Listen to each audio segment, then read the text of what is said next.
السلام عليكم ورحمة الله وبركاته. soo dhawaada mar kale ee muuqaal cusub oo ku saabsan cilmiga caafimaadka. Magacaygu waa Cali Caamir Xasan.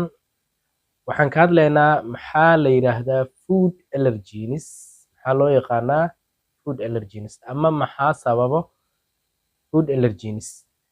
Food allergens waxaa la dhahaa haddii aan si briefly uga hadlo marka qofka uu taabto ama cuno ama uu jiido wax la xiriiro cuntooyinka keeno allergiga.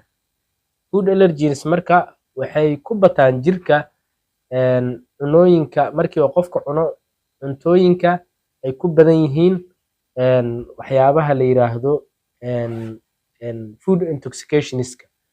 Badanaa food allergens waxay ku yimaadaan waa markii qofka jirkiisa ay gaaraan ama si caadi ah oo u cuno wax la xiriiro wax allergen ay ku jiraan, sida tusaale ahaan oo kale example haddii aan ka bixiyo waxa loo yaqaano almond oo nooc ka mid ah maxaa la dhahaa looska ah, eggs oo ukunta ah, maxaa la dhahaa peanuts oo looska caadiga ah, iyo sidoo kale qaar ka mid ah khudradda cagaaran.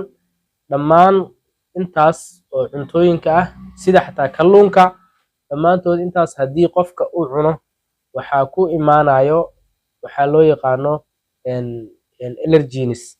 Allergenskaas waxaa sameysmaya qofka marka jirka ku sameysmaya antibody oo against ku ah wax loo yaqaano IgE gaas ayaa marka jirka ku badanayo kadibna qofkii jirkiisa waxaa kasoo baxaya calaamadihii lagu yaqaanay maxaa la dhahaa allergiga, sida skin rash, in maxaa la dhahaa qofkii uu ku yimaado waxa loo yaqaano shuruurucdii maqaarka, sida in qofkii ku yimaado kale swelling inay bararto xubintii, sidoo kale qofkii inuu ku yimaado kale reddish inay casaan noqoto, iyo inuu dareemo maxaa la dhahaa irritation caadiya ama maqaarkiisii oo mar walba cuncun caadi dareemo.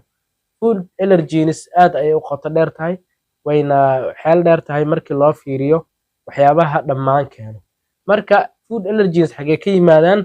Asalka food allergens waxaa yacni cause gareeyo bakteeriyaad ku jiro cuntooyinkaas aan soo sheegnay, weliba khudaarta oo kale markay qayriinka tahay oo si fiican maxaa la dhahaa aan loo maxaa la dhahaa dhaqin ama loo karinin ayay ku badan yihiin bakteeriyaadkaas.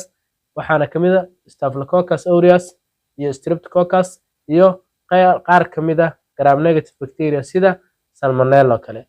intaas ayaan si kooban uga hadlaya kuna soo koobayaa. Fadlan muuqaalkan haddii kusoo gaaro waxaan kaa codsanayaa inaad sii faafiso saaxiibada la wadaagto.